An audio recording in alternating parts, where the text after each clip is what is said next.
Olá pessoal, bem-vindo ao canal Pensa Cristão. Meu nome é Felipe Robson e esse é o canal para você que gosta de pensar fora da caixinha. E hoje nós vamos falar sobre Páscoa. Então, logo após a vinheta, Pensa Cristão sobre Páscoa. Segue a vinheta.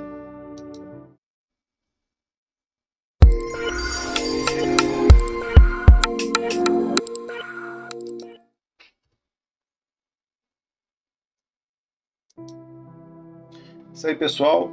Desde já quero agradecer você que acompanha o canal, que acompanha os vídeos, que fortalece esse trabalho.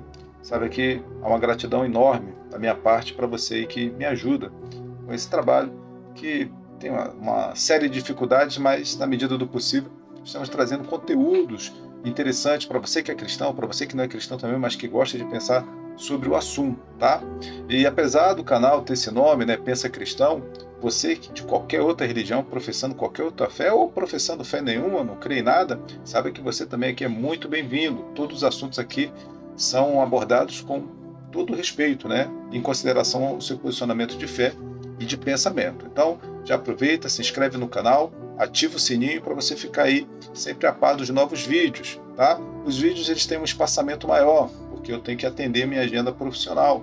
Então não consigo gravar diariamente, às vezes nem semanalmente, mas na medida do possível eu estou gravando conteúdos aqui interessantes, conteúdos que vão edificar e vão acrescentar na sua vida. Então já agradeço aí o seu apoio e me comprometendo a te trazer um bom conteúdo, tá bom? Bom, hoje nós vamos falar sobre a Páscoa, né? E essa festividade judaico-cristã, né, que é comemorada em boa parte do mundo, boa parte do planeta, visto da sua popularidade, né, a religião judaico-cristã ela é muito difundida no mundo inteiro, né? O cristianismo ele tem uma difusão muito grande em todo o planeta. Então, vários países comemoram a Páscoa conforme a gente hoje está observando. E a Páscoa tem dois marcos, né? Tem o marco da saída do povo judeu do cativeiro egípcio, também como marca ali o sacrifício, o martírio de Cristo em favor da humanidade. Mas qual o verdadeiro sentido da Páscoa? Qual o seu verdadeiro significado? Eu quero, através desse conteúdo hoje, te chamar a atenção para que a Páscoa não seja apenas um momento de trocar chocolates ou sentar com a família, num almoço onde se come peixe, enfim, apenas restrito a tradições e costumes e muitas das vezes um apelo simplesmente comercial. A Páscoa é muito mais do que isso. Mas do que seria a Páscoa? Qual o seu significado? Bom, vamos começar pela palavra. A palavra Páscoa tem na sua tradução original o significado de passagem ou passar por cima. Eu particularmente prefiro o segundo significado, que é o passar por cima, dado ao evento, dado ao significado, a importância, a relevância do evento. Então, para mim, o significado de passar por cima traduz muito mais a força e o peso do evento da Páscoa. Muito bem, então vamos começar pela Páscoa pelo Antigo Testamento, né? Onde se originou o evento da Páscoa, tá?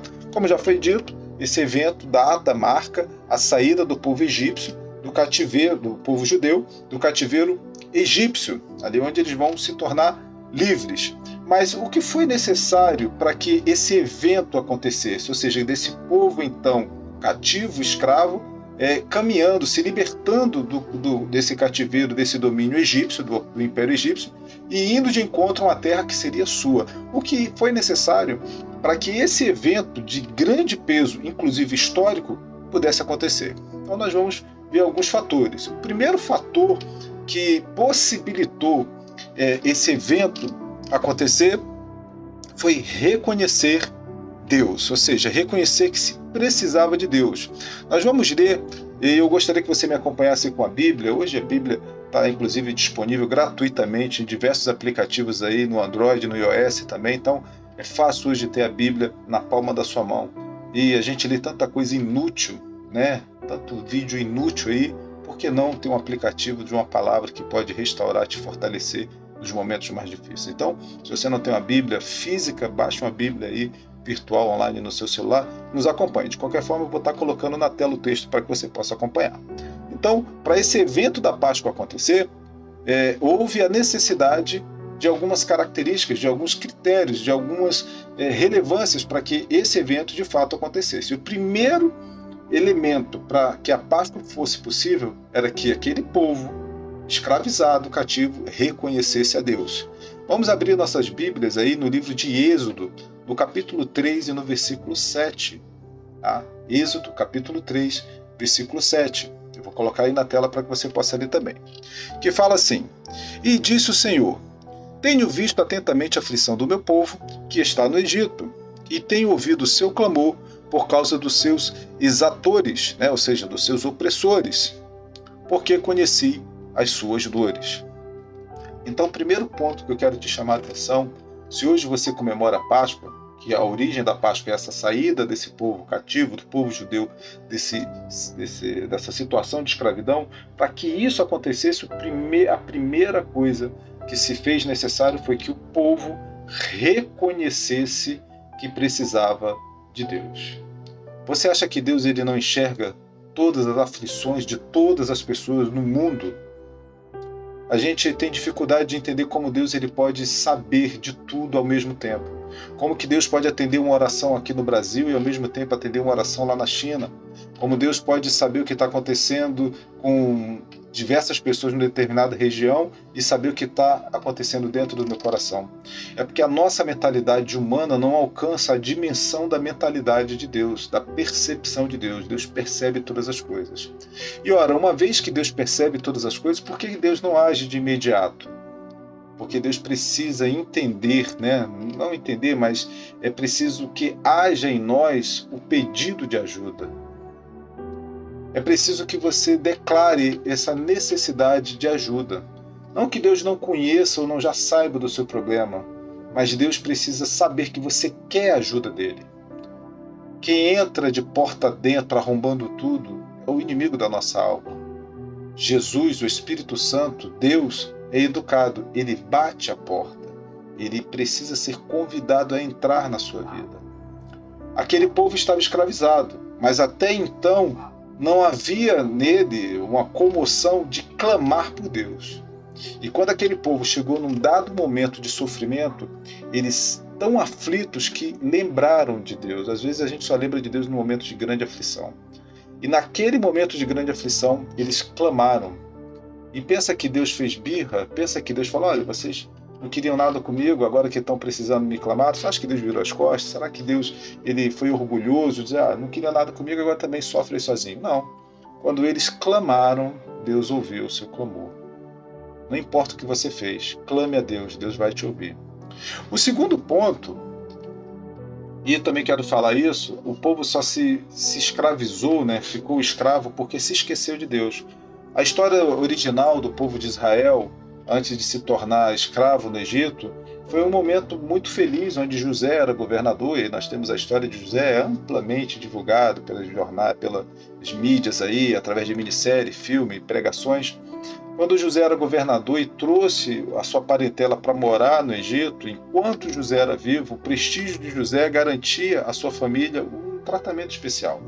Mas depois da morte de José, os imperadores que vieram na subsequência começaram a entender que aquele povo ali era um povo que incomodava, estava ali para consumir os recursos do Egito. Então, olha, se está aqui tem que trabalhar. E no primeiro momento trabalhava-se, mas não como escravo, até então se tornarem escravos.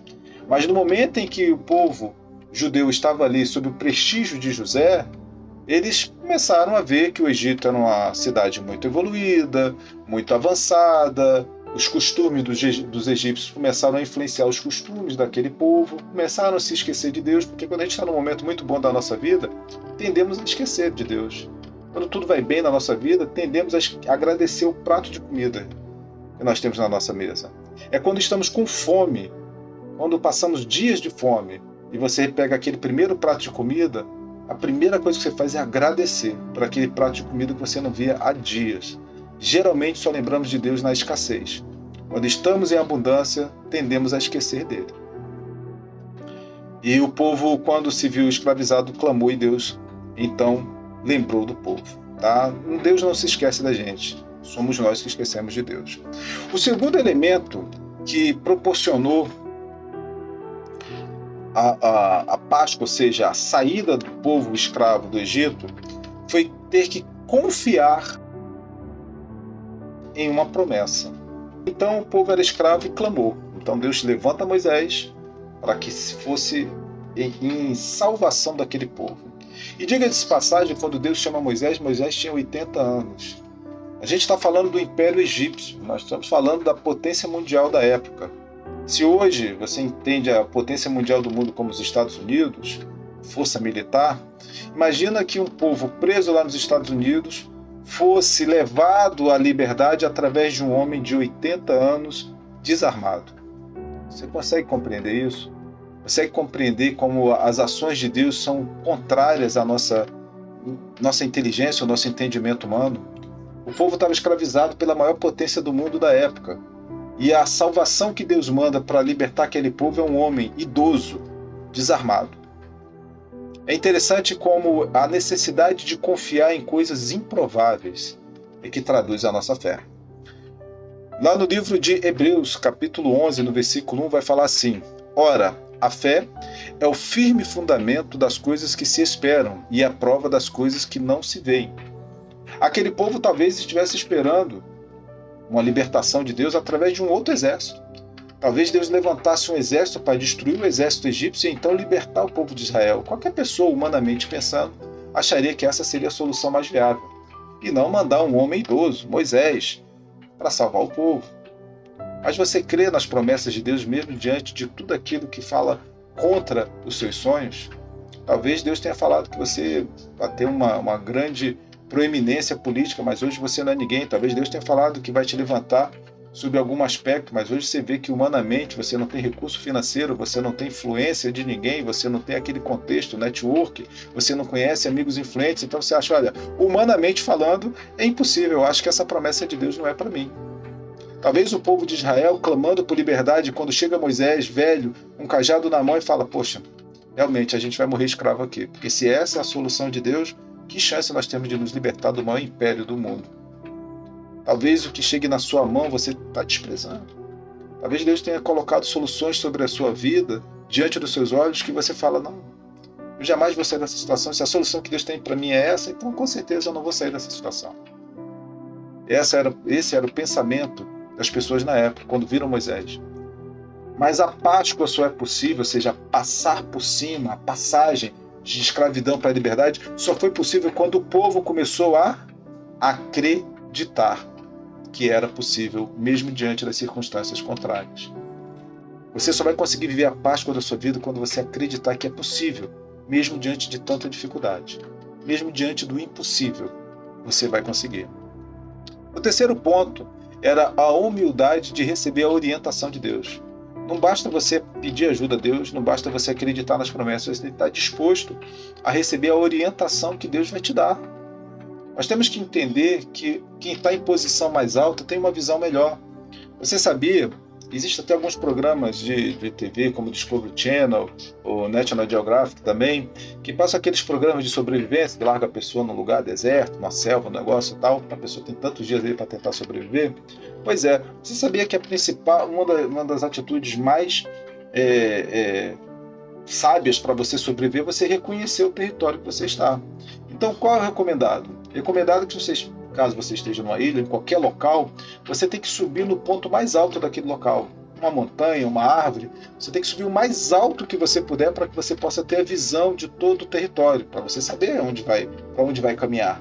Você tem que saber se no ponto mais alto você sabe se mais à frente tem água, se tem um abismo. Você tem que ir para o ponto mais alto para ter a melhor visão do ambiente. E hoje na sua vida, sabe quem tem um ponto mais alto, que enxerga do lugar mais alto? Deus. Ele enxerga mais longe do que você. Quanto mais alto você está, mais longe você enxerga. Deus, ele enxerga longe na tua vida. Deus sabe o que vai acontecer daqui a anos na tua vida. Deus sabe o que vai acontecer hoje, amanhã e há anos à frente, enquanto você só enxerga daqui a um palmo. Deus enxerga muito mais longe porque ele está muito mais alto. Os pensamentos de Deus são muito mais altos do que o nosso. Então confie. Se ele mandou você ir numa direção, vá. Ele sabe o que está falando. Ele enxerga mais alto e mais longe do que você. Você tem que ter humildade para reconhecer que Deus é suficientemente bom para te orientar da melhor forma possível.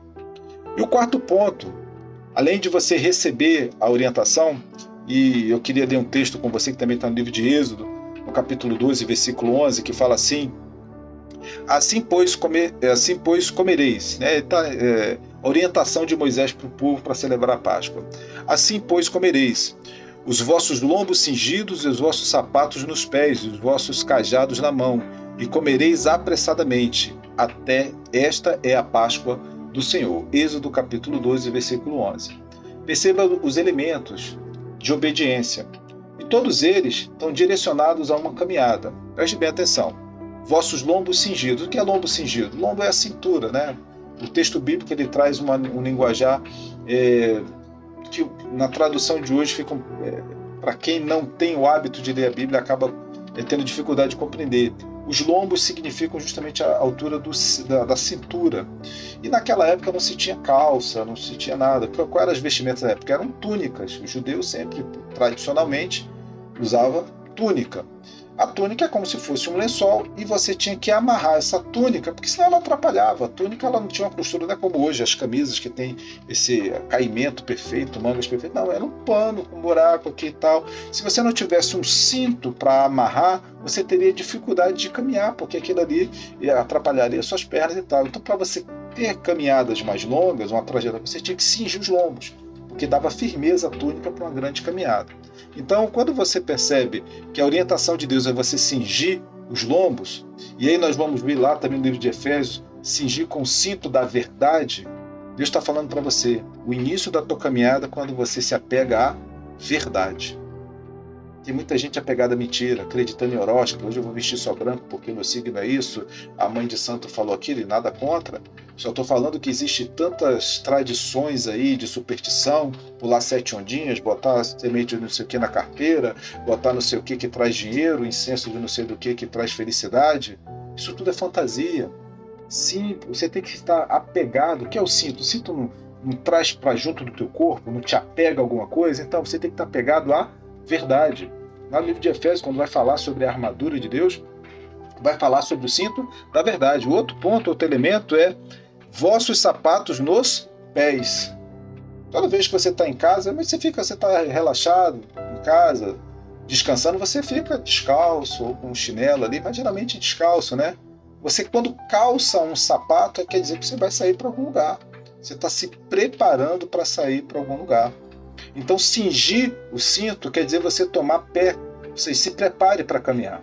E com a verdade. Calce os sapatos. Nós vamos ver também lá no livro de Efésios essa referência direta, que são as sandálias, no caso, que é o da pregação. É a primeira referência que a verdade está ligada à palavra de Deus. Cingir um cinto da verdade, as sandálias da pregação do Evangelho. Ou seja, a verdade está direcionada por essas figuras bíblicas ao Evangelho. Você tem na palma da sua mão, através de um aplicativo da Bíblia, toda a informação necessária para você tomar as melhores decisões da sua vida. Você pode tornar hoje a Páscoa da sua vida, tomando as verdadeiras decisões que vão te tirar de um ambiente de cativeiro para um ambiente de liberdade. Cingindo com a verdade e calçando os pés com a palavra. Porque a palavra de Deus é luz para os meus pés. Tem gente que está pisando em falso, tem gente que pisa e não sabe em que terreno está pisando. Você já andou pisando em ovos, sabe? Essa expressão pisando em ovos, você não sabe bem o que está fazendo. Sabe? Está com muito cuidado porque está em terreno minado, campo minado. Pois é. Com a palavra de Deus você não anda em campo minado, você não pisa em ovos, você pisa firme no chão, sabendo que o que você está fazendo está ligado à verdade. E o vosso cajado na mão. O cajado quer dizer autoridade. Ninguém resolve a vida com medo, ninguém resolve a vida com dúvida, ninguém resolve a vida mais ou menos. Ou você decide resolver sua vida, dar um rumo à sua vida, ou sua vida não vai sair do lugar. O cajado, ele sempre marcava o compasso. Todo pastor tinha um cajado na mão por 2 motivos. O primeiro motivo, como ele caminhava distâncias muito grandes para levar o pasto, né, levar as ovelhas para pastar em outros campos, ele precisava do cajado como um marca-passo. Assim ele delimitava a distância que ele estava caminhando e tinha firmeza ao caminhar. E o cajado também dava direção às ovelhas, ou seja, as ovelhas reconheciam o cajado como um objeto de autoridade. Porque a ovelha, quando via o cajado, assim como um cachorro, você já viu um cachorro treinado? Bota um vídeo no YouTube e você vai ver como é que se adestra um cachorro. Se adestra um cachorro com a mão ou com um objeto. Então, quando o treinador faz assim, o cão entende que é para fazer um determinado gesto. Faz um outro gesto com a mão, o cão entende um outro comando. O comando dado para as ovelhas era com o cajado. Por isso que a Bíblia menciona o cajado e Cristo como a palavra de Deus orientando o povo. Ou seja, o cajado representava orientação, autoridade, direção.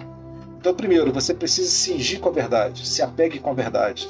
Pare de acreditar em fantasias, simpatia disso, não sei o que daquilo, chinelo virado. Tem tanta coisa que se fala por aí. Final de ano, então, você mais vê um monte de coisa louca que as pessoas fazem. Não, eu vou vestir branco porque eu vou ter paz, vou vestir amarelo porque eu vou ter dinheiro. Nada disso, tudo é fantasia. Isso tudo aí é uma grande mentirada para te confundir, para te desiludir, porque aí você não consegue nada e continua cada vez mais desiludido. Então se apegue com a verdade. Calce a verdade, ou seja, calce a sandália da pregação, calce a palavra de Deus, caminhe de acordo com a palavra de Deus. E o terceiro ponto, cajado na mão significa autoridade. Não vá pensando que, será que vai dar? Não, vá crendo que vai dar. Determine, isso vai dar certo, isso é o cajado. O cajado não foi usado para abrir o mar? Moisés, por que me clama? Estende o cajado. Às vezes você está só choramingando, às vezes você só está querendo que a coisa aconteça por mágica. Não, levanta, se apega com a verdade, se apega com a palavra e determine sobre a tua vida, pela palavra, o que vai acontecer. Abra os mares vermelhos da sua vida através do cajado, ou seja, da autoridade. Tem pessoas que vivem pedindo oração, ora por mim, ore você por você mesmo e ore pelos outros também. Fulano, ora por mim. Vá você orar, você também tem autoridade. Eu estou com uma dorzinha aqui, ora por mim, ore você, impõe as mãos e determine você tem autoridade. Pare de ficar temendo diante dos mares vermelhos. E o quarto ponto, buscar a promessa. Deus ele deu a terra prometida ao povo, mas o povo teve que lutar por essa promessa. Não vai vir de mão beijada. Deus ele vai te ensinar um processo. No livro de Êxodo, capítulo 14, versículo 16, vai falar assim: E tu, levanta a tua vara, estende a tua mão sobre o mar, fende-o, para que os filhos de Israel passem pelo mar em seco. E vão existir barreiras, com certeza, não tenha dúvida. Deus tem uma promessa na sua vida, mas não vai vir de bandeja. Essa promessa vem por uma caminhada. A fé ela é posta à prova diante de um aferidor chamado tempo. Você vai passar um tempo lutando por essa promessa para que a sua fé seja trabalhada. Medidas de fé são acrescentadas de acordo com o tempo. Você pode perceber que para encher uma vasilha, uma garrafa, coloca uma garrafa para encher no filtro. Ela vai ficar cheia em um determinado momento, mas vai precisar de um tempo para que aquela medida de água chegue até o ponto de encher aquela garrafa. A fé é a mesma coisa. Quando você começa a caminhar por fé, é como uma garrafa. Você tem ali um dedinho de fé. E a fé está vindo, o tempo vai passando e a fé vai sendo depositada. Daqui a pouco você tem 2 dedinhos, 3, daqui a pouco você está cheio de fé. Tem pessoas que querem estar cheio de fé do dia para a noite. Você vai estar cheio de fé no dia a dia. A cada desafio, a cada problema que você vencer, a cada situação que você superar, a sua fé o seu nível de fé vai aumentando. Tem pessoas que querem ser cheias de fé, mas não querem enfrentar um desafio. O seu nível de fé sempre vai estar lá, um dedinho de fé só. Porque você foge dos desafios, você foge da luta, você foge do mar vermelho. Sabe quando você vai ver o mar vermelho abrir? Nunca, porque você nunca vai em direção ao mar vermelho. Sabe quando você vai andar sobre as águas? Nunca, porque você nunca vai sair do barco para pisar na água. Enquanto você não caminhar em direção à sua promessa, você nunca vai ver os milagres das promessas acontecerem na sua vida. Bom, o contexto para hoje. Eu queria que a Páscoa, para você hoje, não se traduzisse só num ovo de Páscoa, ou num bacalhau, ou qualquer outra. Tudo isso é muito bom, é bom compartilhar, confraternizar. Mas a Páscoa pode significar para você hoje uma data de mudança, uma data de saída do cativeiro para a liberdade. E qual tem sido a data da Páscoa da tua vida? Quando foi que você clamou a Deus e disse: eu preciso de Deus? Quando vai ser essa data? Quando vai ser essa data que você vai dizer: olha, eu preciso de Deus? Quando vai ser a data que você vai se comprometer: não, eu vou seguir as orientações de Deus? Quando vai ser a data que você vai caminhar em direção da sua promessa? Determine uma data de Páscoa pessoal na sua vida. Não, decidi em diante. Eu vou sair desse cativeiro e vou caminhar em direção à minha terra prometida. A Páscoa, a passagem, o passar por cima, tem que ter um significado maior do que um ovo de Páscoa, do que um apelo comercial, do que uma mera confraternização em família. Confraternização tem que ter a todo momento. É bom que os irmãos estejam em união. A Páscoa não é só para você se confraternizar, a Páscoa é para você refletir que você também precisa fazer uma passagem da sua vida, da escravidão para a liberdade, em direção à sua terra prometida. A Páscoa no Novo Testamento. A Páscoa no Antigo Testamento marca da saída do povo de Israel, o povo judeu, do cativeiro egípcio. A Páscoa no Novo Testamento marca do sacrifício de Jesus em prol à humanidade. E o que foi necessário para que essa Páscoa no Novo Testamento também acontecesse? Houve alguns elementos. Vamos lá. O primeiro elemento que nós devemos reconhecer pela Páscoa, a morte de Cristo, o sacrifício de Cristo pela humanidade. Deus, ele se dá pela humanidade. E quais são os critérios? O primeiro critério que nós devemos entender que não é mérito nosso. Nós não fizemos nada para isso. Nós não fizemos força para isso. Tudo foi a encargo de Deus. Livro de Romanos, no capítulo 3, nos versículos 10 e 11, vão falar assim: como está escrito, não há um justo sequer, não há ninguém que entenda, não há ninguém que busque a Deus. Lembra que lá no Egito, o povo, num belo momento, entendeu que estava escravo e que precisava de Deus e chorou e clamou e Deus ouviu? Agora aqui no Novo Testamento nós percebemos que nem isso aconteceu. As pessoas sequer lembraram de Deus. Deus olhou para a terra e não viu um justo. Não viu um que se lembrasse de Deus. E mesmo assim, ele saiu da sua glória para morrer por mim e por você. Você faria alguma coisa? Você morreria pelo seu filho? Acredito que sim, se você for um pai de verdade, uma mãe de verdade. Você morreria pelo seu pai e sua mãe se viesse uma bala, um carro, um pitbull? Você entraria na frente para salvar um pai, um filho, um irmão? Acredito que sim. Mas se tivesse a Susana Richthofen, que matou os pais a sangue frio, e um pitbull viesse atacar, você entraria na frente desse pitbull para salvar a Susana Richthofen? Acredito que a grande maioria vai dizer que não. Pois Jesus, ele se ofereceu para morrer em troca de todos nós que sequer lembrávamos dele. Romanos capítulo 3, versículos 10 e 11. Ninguém que buscasse a Deus, e não havia um justo sequer. Então, apesar de a gente receber toda essa graça, nós não fizemos nada por isso. Realmente foi de graça. Eu acho tão interessante que hoje as pessoas se sentem melhores umas que as outras, até dentro das igrejas, são mais espirituais. Uma denominação se sente melhor que outra. Não, minha igreja é mais santa, porque ela não é. Ou dentro da própria, isso eu estou falando para cristão, eu estou falando do meu quintal. Dentro da igreja, onde pessoas, não, eu sou mais santo, fulano não é espiritual. Como se a gente tivesse algum mérito de alguma coisa. Eu queria saber onde essas pessoas estavam, essas pessoas se sentem tão santas, tão palmatórias do mundo, tão donas da verdade, onde elas estavam quando Deus decidiu morrer por todos nós, quando ninguém merecia. Há uma falsidade, uma hipocrisia tão grande. As igrejas estão se transformando em reduto de pessoas hipócritas, pessoas donas da verdade, pessoas que só querem saber de acusar, pessoas que não têm o mínimo de compaixão e empatia pelo próximo, pessoas que estão preocupadas com os holofotes, estão preocupadas com tapinha nas costas, estão preocupadas em ser as melhores, as mais reconhecidas, enquanto o mundo lá fora está padecendo, e cada vez mais. Eu não merecia e recebi a graça. Você que está me ouvindo também não merecia e recebi a graça. Escolha alguém que você menos acha que merece e resolva ajudar. Você vai estar cumprindo o propósito de Deus. Outro ponto. Nós não merecíamos e foi uma escolha de Deus.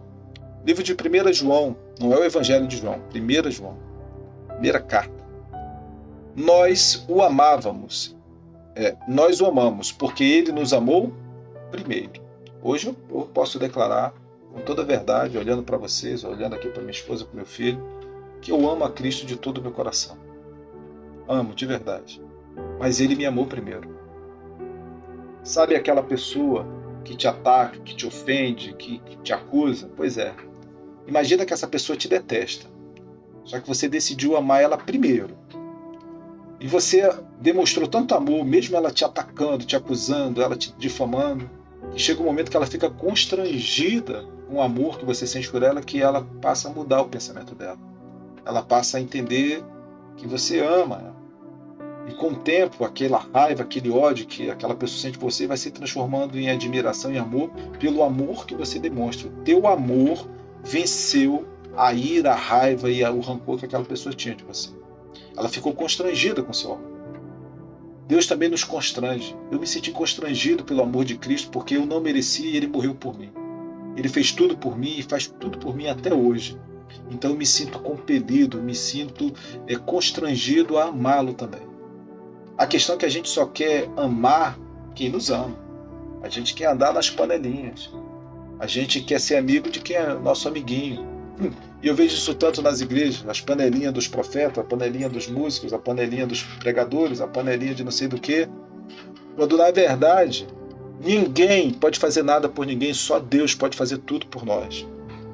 Quando a gente deveria, na verdade, pegar aquela pessoa que a gente acha mais desprezível e ajudar aquela pessoa, até aquela pessoa se tornar a melhor pessoa do mundo. Os judeus fazem isso. Os judeus escolhem uma pessoa e só para de ajudar essa pessoa quando essa pessoa está por cima. E ela não quer nada de troca, ela só pede para que essa pessoa faça o mesmo por outra.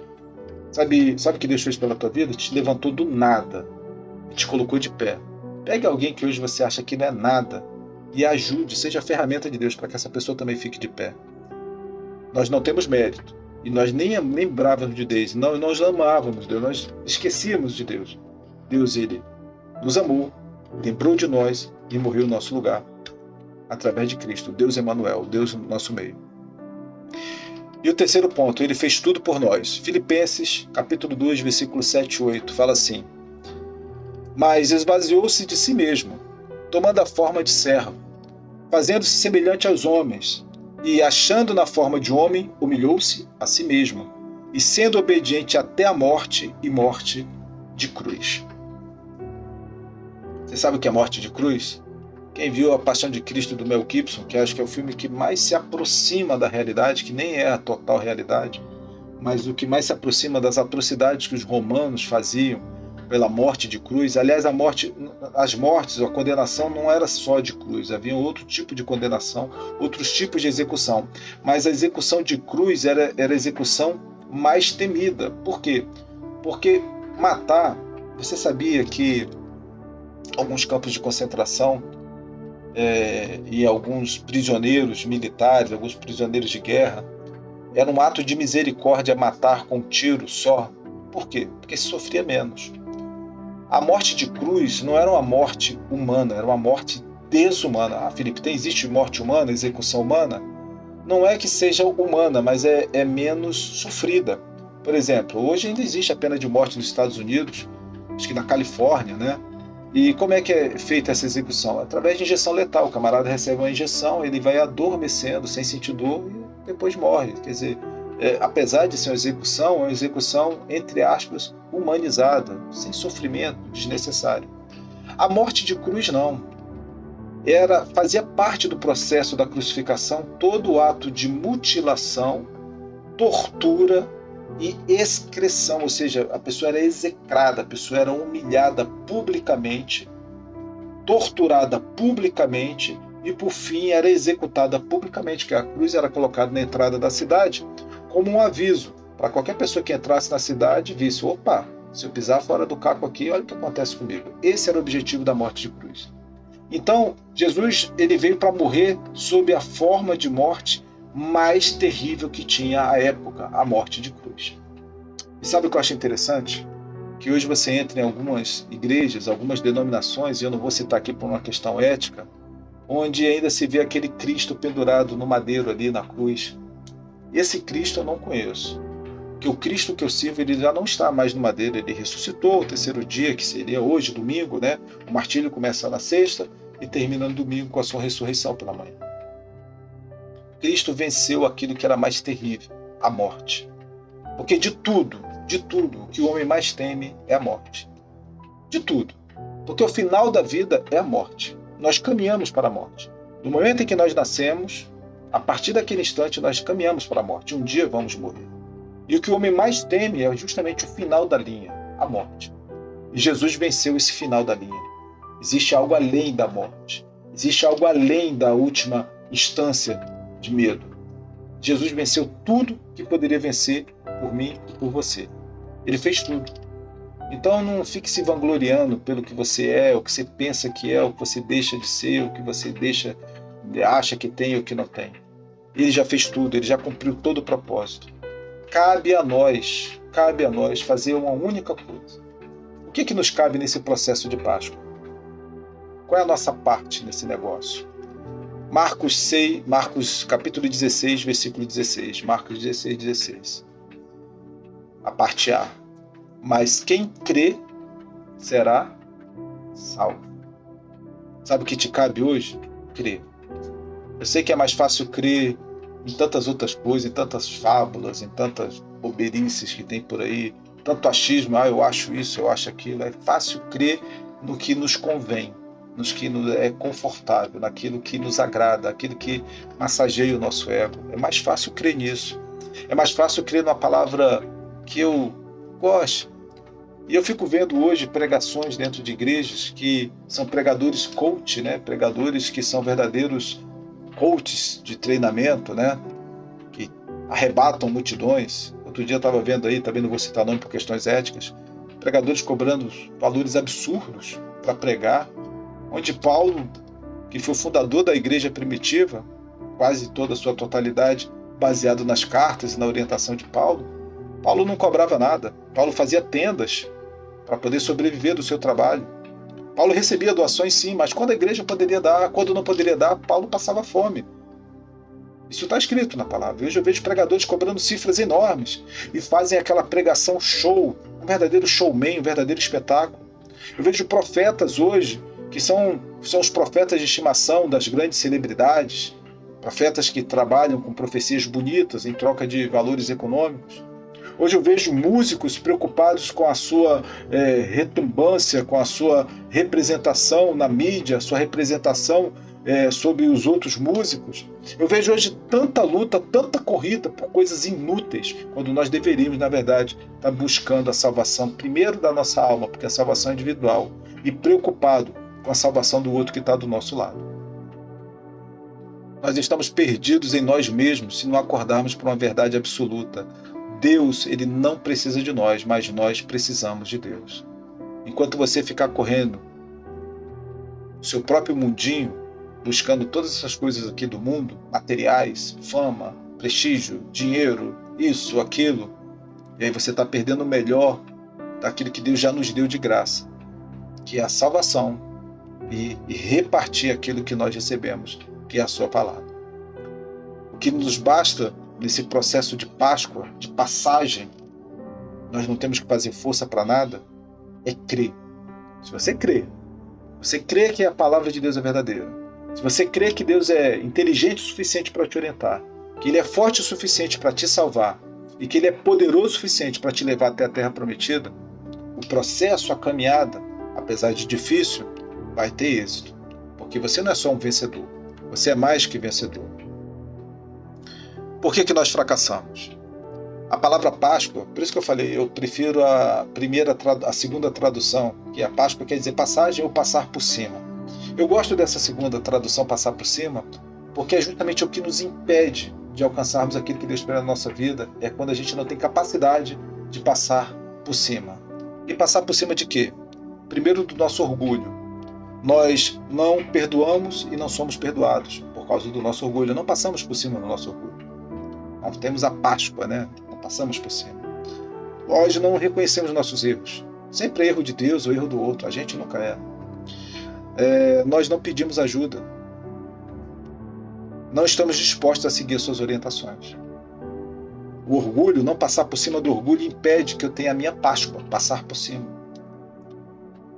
Outro ponto que também nos impede uma Páscoa pessoal, de passar por cima, de chegar lá na Terra Prometida, é a vergonha. Eu acho que não sou digno, não, sou pecador demais, eu acho que é melhor que o irmão ore por mim porque eu não tenho condições de orar. Tenho vergonha. Adão sentiu vergonha. Todo dia Adão conversava com Deus, na virada da tarde, tomava um cafezinho com Deus ali, trocava uma ideia. Até um dia que ele percebeu que estava nu, ou seja, ele pecou, ele errou, ele reconheceu nele. Adão teve o ato do reconhecimento, ele viu que estava nu, ele reconheceu. Mas reconhecer só não basta, se você não tiver uma atitude. Ele reconheceu e sentiu vergonha e se escondeu de Deus. Tem tanta gente se escondendo de Deus. Gente se escondendo de Deus dentro das igrejas, se escondendo de Deus dentro de um ministério, se escondendo de Deus dentro de situações que você fala, nossa, a pessoa é tão bacana, mas está se escondendo de Deus, porque não reconhece os seus erros, ou não reconhece que precisa de Deus, ou que Deus pode ajudá-lo. Porque às vezes a pessoa é um grande pregador, um grande músico, um grande profeta, e comete um erro. E se ele revelar esse erro, como vai ficar a imagem dele, a reputação dele? E dentro da sua vergonha ele não busca Deus. Dentro das igrejas, dentro do seu ministério, se escondendo de Deus. A vergonha é um grande empecilho de você ter a sua Páscoa. E o terceiro e último ponto, o medo. Temos medo de que Deus possa nos colocar em situações que nós não vamos suportar. Nós temos medo do mar vermelho que não se abra, nós temos medo de morrer de sede no deserto, nós temos medo que o morto não ressuscite, nós temos medo impede que a gente avance. Eu quero ler um trecho para você, com isso eu finalizo, no livro de Êxodo, no capítulo 14, versículo 11, que vai falar assim: E disseram a Moisés, o povo que estava saindo, deixando de ser escravo para receber sua terra prometida. Esse mesmo povo fala assim para Moisés: Não haviam sepulcros no Egito, sepulturas, para nos tirar de lá, para que morramos no deserto? Por que fizeste isto, fazendo-nos sair do Egito? Você sabia que tem gente que prefere viver um casamento fracassado a lutar pela felicidade do seu casamento?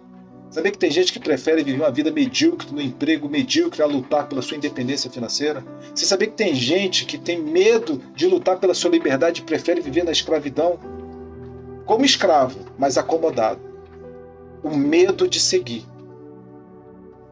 Moisés também, você acha que Moisés não estava com medo quando viu o exército egípcio vindo e na frente dele só tinha o mar? Não é comum ter medo, o medo faz parte da vida. Agora, o que o medo vai te paralisar ou te fazer seguir é que a decisão é sua. Você tem para decidir o medo e Deus. Eu prefiro escolher Deus. Tem a parábola da ponte. Isso foi até usado no filme Shrek. Quem assistiu Shrek vai entender o que eu estou falando. Você tem um abismo e uma ponte de madeira. Aquela ponte de madeira e corda, né? Que você olha assim, poxa, será que essa ponte vai me suportar? É uma dúvida. Só que você precisa passar esse abismo, não tem outro caminho. Então a sua única opção é confiar naquela ponte. E aí você começa. A ponte vai arranjando e você está indo. Você vai confiando aos poucos, mas você vai seguindo. Você se propôs a passar aquela barreira, a usar aquela ponte, confiar naquela ponte. Você se propôs a isso. Chega no meio da ponte, no exato metade do caminho. Você, puxa, acho que essa ponte não é confiável, mas você já está no meio. Perceba, para você avançar e concluir, você tem que andar exatamente metade da ponte. Para você voltar, você também tem que andar metade da ponte. Você vai ter que enfrentar o mesmo medo, avançando ou recuando. Você vai enfrentar o mesmo problema se decidir buscar Deus ou não. A questão é que se você buscar Deus, você vai enfrentar o mesmo problema, só que agora do lado de Deus.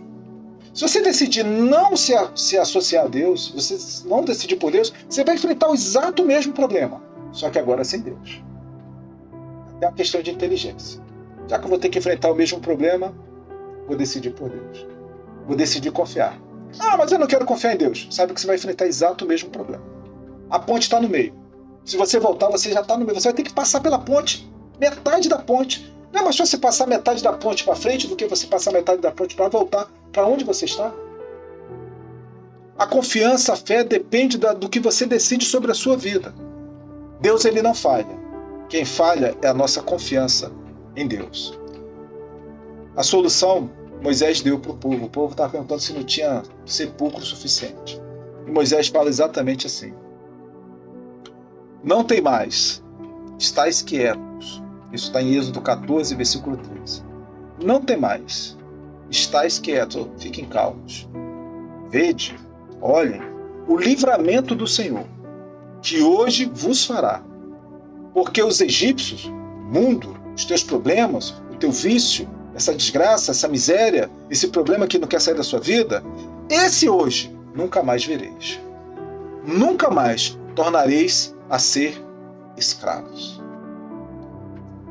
É só um homem falando, Filipe. Mas você pode entender que é Deus também dando um alerta para a tua vida. Hoje Deus te faz um convite. Você pode celebrar a Páscoa como todo mundo, só pegado ao ovo de Páscoa, comilança, festa. Mas você também pode determinar a Páscoa na sua vida. O dia que você passou por cima de tudo e foi de encontro à tua liberdade e à tua terra prometida. Só o que te falta é coragem e um pouquinho de fé, porque quem vai acrescentar fé na sua vida é Deus. Tá bom? Esse foi o Pensa Cristão, falando sobre a Páscoa, desejando que você tenha um excelente almoço em família. Pode trocar os chocolates, faz parte, apesar de todo esse apelo comercial, mas se há um motivo para você reunir a família, aproveite isso, faça isso da melhor forma possível, tenha inteligência emocional para lidar com as situações adversas e tenha inteligência emocional de agregar aqueles que somam e que acrescentam na sua vida, tá bom? Esse é o desejo do Pensa Cristão. Peço a você aí, te convido a acompanhar o nosso canal, acompanhar os nossos vídeos e assim que for possível, não vou dar uma data precisa, nós vamos estar postando um novo vídeo. Eu estou devendo para vocês ainda a continuação de 2 entrevistas, mas é porque os entrevistados estamos com dificuldade de acertar os horários com os entrevistados, porque também tem as suas vidas profissionais e familiares, mas eu tenho certeza que todo o conteúdo aqui é feito, primeiro, pensando em algo melhor para a sua vida. Eu não sei de tudo aqui que eu falei serviu para a sua vida, mas se alguma coisa ou outra serviu, para mim já é lucro. Eu não estou buscando fama, nem grandes divulgações, eu estou buscando que, através do pouco que Deus me deu, que eu possa repartir com alguém. E se esse alguém é você que está me assistindo, eu fico muito grato por isso. Desde já agradeço e te espero no próximo vídeo, porque aqui nós vamos sempre pensar cristão. Fiquem com Deus.